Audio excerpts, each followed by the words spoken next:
Hello student of 10th class. Today we have start chapter number 9. The name of chapter is Agriculture in India. So dear student, let's start now. India is the agriculture country. 54.6 total population India depends directly upon the agriculture. देखिए भारत जो है बच्चों एक agricultural country है। यहाँ पर 54.6% जो total population है वो कृषि पे डिपेंडेंस है और कृषि से संबंधित कार्य करती है। We get 17.4% total domestic production from the agriculture. देखिए 17.4% हमारा जो डोमेस्टिक प्रोडक्शन है वो एग्रीकल्चर से आता है। Agriculture in India is the practice to earn livelihood. देखिए इंडिया के अंदर जीवन यापन का एक बहुत अच्छा साधन है agriculture. Which farmers grow the crops is personal use. देखिए ऐसे बहुत सारे किसान होते हैं जो अपने यहाँ पर क्या करते हैं, पर्सनल यूज के लिए फसलों को उगाते हैं, उनको हम लोग ट्रेडिशनल मेथड कहते हैं। We sell the surplus by the others daily use. और जो चीज़ हमारे पास सरप्लस होती है उसको हम दूसरों के यूज के लिए बेच देते हैं। Agriculture India is the being the carried out the about the 7,000 years since. देखिए भारत के अंदर जो खेती करने के प्रमाण हैं वो प्राप्त हुए हैं लगभग 7,000 साल पहले हम लोगों को देखने को मिलता है। मोहनजोदाड़ो एंड सरस्वती सिंधु सिविलाइजेशन में भी हमें प्रमाण प्राप्त हुआ कि लोग खेती किया करते थे। Due to the passage of time the circumstances agriculture had the undergone continuous changes. देखिए जैसे जैसे बच्चों समय चेंज हुआ है वैसे वैसे अगर हम लोग देखें तो हमारा जो एग्रीकल्चर करने का तरीका है उसमें हमें चेंजेस देखने को मिला है। That is why Indian agriculture had the different forms which can be classify the following. देखिए हमारे यहाँ जो एग्रीकल्चर का फॉर्म है वो अलग अलग है, उसको हम लोग समझ लेते हैं। बेस्ट देखिए हम लोगों ने इसको 3 फॉर्म्स में इसको डिवाइड किया हुआ है।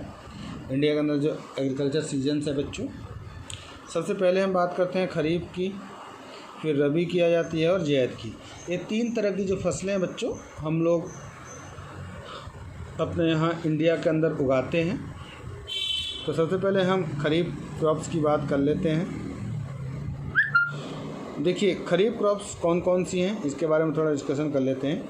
क्रॉप्स विच आर सोन इन जून जुलाई। देखिए ऐसे फसल जो जून जुलाई में हार्वेस्ट हो जाती है और अक्टूबर नवंबर के अंदर राइस, मेज, मिलेट, ग्राउंडनट, मूंग, उड़द, शुगर केन, सोयाबीन, ये सब जो मेजर क्रॉप्स हैं इनका सीजन होता है। इसको हम लोग क्या कहते हैं, खरीफ कहते हैं। दिस क्रॉप्स डिपेंड मानसून है। ये जो फसल है और पूर्ण रूप से जो है किस पे डिपेंड करता है बच्चों, मानसून के ऊपर डिपेंड करता है।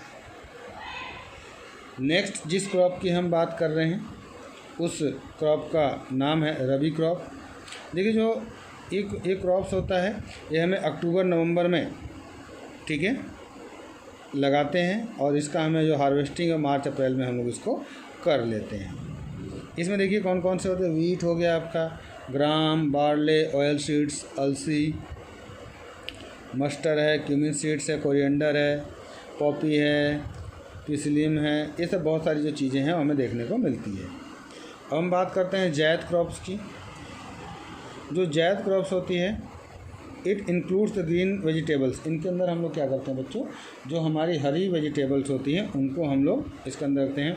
अगर आप देखें तो फरवरी अप्रैल में इसको हार्वेस्ट लगाया जाता है और हार्वेस्टेड सीजन है जून जुलाई तक, इसको हम लोग काट लेते हैं। जैसे वाटरमेलन है, ग्राउंड नट है, ग्राउंड बोटल है, ये सब सारी चीज़ें हम लोग क्या करते हैं, उगा लेते हैं। और सबसे अच्छी बात है कि ये जो ज़ैद क्रॉप्स होती है बच्चों ये सीजनल होती है, इनमें किसी भी प्रकार का कोई भी आपको लॉन्ग टर्म यूजेस देखने को नहीं मिलता है। Basic forms of the agriculture in India. देखिए सबसे पहले हम फूड क्रॉप्स की बात कर लेते हैं। Crops which are use for eating और एज फूड लाइक राइस। देखिए जो मेन फूड है जिसको हम लोग ईटिंग में यूज करते हैं, जैसे राइस हो गया, वीट, मेज, ज्वार, मिलेट, बार्ले और भी बहुत सारी जो पल्सेस हैं वो हमारी फूड क्रॉप्स आती हैं। कमर्शियल क्रॉप्स की बात कर लेते हैं बच्चों। देखिए crops which are use for the commercial purpose, ऐसे क्रॉप्स जो हम अपने कमर्शियल पर्पज़ के लिए यूज करते हैं, रॉ मटेरियल प्रोवाइड करते हैं इंडस्ट्रियल के लिए, इनको हम लोग कैश क्रॉप्स के नाम से भी जानते हैं। जैसे आप शुगर कैन को ले लीजिए, जूट है, कॉटन है, तंबाकू है, ऑयल सीड्स है, ये सभी क्या है बच्चों हमारी कमर्शियल क्रॉप्स कहलाते हैं। नेक्स्ट हमारा है plantation crops. These crops are grown in large plantation and are use as a drink and industrial purpose like tea. देखिए इस तरह के जो क्रॉप्स होते हैं उनका प्लांटेशन किया जाता है और ड्रिंक्स के रूप में इसका यूज़ किया जाता है। जैसे आप चाय को ले लीजिए, रबड़ ले लीजिए, सिनकोना है और स्पाइसेस है, ये सभी क्या हमारी प्लांटेशन क्रॉप्स कहलाती हैं। आइए बात कर लेते हैं गार्डन क्रॉप्स की। देखिए इनके अंदर फ्रूट्स और वेजिटेबल्स को हम लोग इंक्लूड कर लेते हैं। आइए बच्चों आगे बढ़ते हैं। अब हम लोग जो हमारे मेजर फूड क्रॉप्स हैं इंडिया के उसको देख लेते हैं। सबसे पहले वीट की बात कर लेते हैं। इसको हम लोग रबी की क्रॉप मानते हैं, ठीक है। इंडिया के अंदर इसके लिए टेम्परेचर बहुत ज़्यादा सूटेबल होता है और अगर देखा जाए तो इसके लिए 10 से लेकर 25 सेंटीमीटर रेनफॉल की आवश्यकता होती है और 75 सेंटीमीटर लाइट और क्लेवी जो सॉइल होती है वो इसके लिए सूटेबल होती है। देखिए इंडिया के अंदर ये जो है 70% वीट का उत्पादन किया जाता है, जिसमें देखिए पंजाब का 21% है, हरियाणा का 6.7% है, उत्तर प्रदेश का 32.68% है।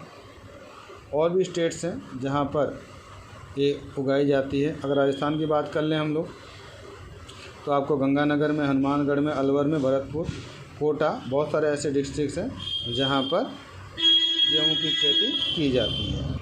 और पूरे विश्व की बात कर लें बच्चों तो इंडिया तीसरे नंबर पे आता है वीट के प्रोडक्शन में, ठीक है। चाइना और अमेरिका के बाद इंडिया का नाम आता है। जब से इंडिया के अंदर ग्रीन रिवॉल्यूशन की शुरुआत हुई है तब से हम लोग इस फसल के उत्पादन में बच्चों आत्मनिर्भर हो गए हैं। नेक्स्ट जिस फसल की हम लोग बात कर रहे हैं वो राइस है। ये भी एक मेजर फूड क्रॉप्स मानी जाती है इंडिया के अंदर और ये आपका जो रेनी सीजन है उसमें इसको उगाया जाता है। That's why the major kharif crops, ये बहुत ही मेजर खरीफ क्रॉप्स मानी गई है बच्चों। ये इसके लिए ट्रॉपिकल रीजन्स बहुत ज़्यादा सूटेबल होता है। इसके लिए जो टेम्परेचर है वो 19 से लेकर 27 सेंटीमीटर के बीच में रेनफॉल होना चाहिए। 75 से लेकर के 200 सेंटीमीटर के लिए और एलोयल सॉइल इसके लिए बहुत ज़्यादा अच्छा होता है। जो नदियों के आसपास का बेसिन होता है वो इसके लिए सबसे ज़्यादा सूटेबल होता है बच्चों। 3 crops rice grown in the year. देखिए इंडिया के अंदर 3 तरह के राइस क्रॉप्स उगा लिए जाते हैं एक साल के अंदर। देखिए मानसून में, विंटर में और समर में। 86% of the rice production in the during the monsoon. 86% हम लोग क्या करते हैं जो प्रोडक्शन है वो मानसून के महीने में कर लेते हैं। देखिए खरीफ क्रॉप्स का 90% राइस जो उगाया जाता है वो बंगाल के अंदर है, आंध्र प्रदेश के अंदर उगाया जाता है बच्चों, उत्तर प्रदेश के अंदर, उड़ीसा, बिहार, तमिलनाडु और भी बहुत सारी स्टेट्स हैं जहाँ पर राइस की खेती की जाती है। राजस्थान की बात कर लें बच्चों तो श्री गंगानगर आपका है, हनुमानगढ़, कोटा, ये सब ऐसे इलाके हैं जहाँ पर राइस की खेती की जाती है। नेक्स्ट जिस फसल की हम लोग बात कर रहे हैं बच्चों उसको हम लोग मेज कहते हैं। It's a food crops well as the commercial crop. ये फूड क्रॉप के साथ साथ बच्चों एक कॉमर्शियल क्रॉप भी होता है और ये बहुत सारी इंडस्ट्री के लिए रॉ मटेरियल भी प्रोवाइड करती है जिसके अंदर स्टार्च और ग्लूकोज होता है। It is also use the fodder and the foods. ये जो जानवर होते हैं दूध वाले उनको भी इसका यूज किया जाता है। इट्स द सेकंड मेजर खरीफ, ये दूसरी मेजर खरीफ क्रॉप्स है जिसका कि हम लोग प्रयोग करते हैं बच्चों। It was brought in India by the Portuguese. ये देखिए इंडिया के अंदर ये तब से उगाई जाती है जब से यहाँ पर पोर्तुगीज़ों का शासन था। मेज को जो टेम्परेचर की आवश्यकता होती है 12 से लेकर 35 सेंटीमीटर रेनफॉल की आवश्यकता होती है, 50 से 100 सेंटीमीटर बारिश की आवश्यकता होती है इसके लिए। और इसके लिए डीप सॉइल और नाइट्रोजन वाटर जिसके अंदर बहुत आसानी से होल्ड हो सके। 60% मेज country grown in Andhra Pradesh, Karnataka में भी है, राजस्थान में भी है, उत्तर प्रदेश में भी है। इन सभी जगहों पे क्या किया जाता है, इसकी खेती की जाती है। नेक्स्ट जो है मिलेट की बात कर लेते हैं। ये जो क्रॉप है ये फूड और फोडर दोनों ही रूप में इसका यूज किया जाता है बच्चों। और ये इसकी जो खेती होती है वार्म और ड्राई क्लाइमेट्स के अंदर किया जाता है और जून से अक्टूबर के बीच में इसकी खेती की जाती है। इसको भी हम लोग क्या है बच्चों, एक खरीफ क्रॉप सी मानते हैं।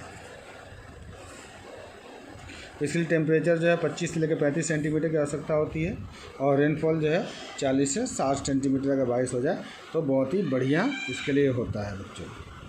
इसके लिए लाइट सॉइल की आवश्यकता होती है बच्चों और प्रॉपर वाटर ड्रेनेज का सिस्टम होना चाहिए। देखिए मिलेट अगर हम बात कर लें तो राजस्थान में 42% होता है, महाराष्ट्र में 20% होता है, गुजरात में 12.5% और उत्तर प्रदेश में 11% होता है। और भी स्टेट्स हैं जहाँ पर मिलेट का उत्पादन किया जाता है। Major pulse crops in India, देखिए भारत के अंदर कौन कौन सी पल्स क्रॉप्स हैं उसके बारे में देख लेते हैं बच्चों। That is the pulse are use the source of protein. देखिए जो दालें होती हैं वो प्रोटीन का बहुत अच्छा साधन होती हैं। जो पल्स क्रॉप्स हैं वो उनको मेंटेन करने के लिए फर्टाइल लैंड की आवश्यकता होती है, सॉइल की आवश्यकता होती है। देखिए पल्सेस इंडिया के अंदर खरीफ और रबी दोनों ही सीजन में उगाई जाती हैं। अगर आप देखें जैसे पीनट है, ग्राम है, लेंथिल्स हैं, ये सभी जो है रबी सीजन्स की हैं। पल्स का जो प्रोडक्शन है gram pulse 1/3 of total pulse production in India. देखिए gram is grown mainly in the plains area of north India. अगर हम पंजाब की बात कर लें, हरियाणा की बात कर लें, राजस्थान में, उत्तर प्रदेश, वेस्ट बंगाल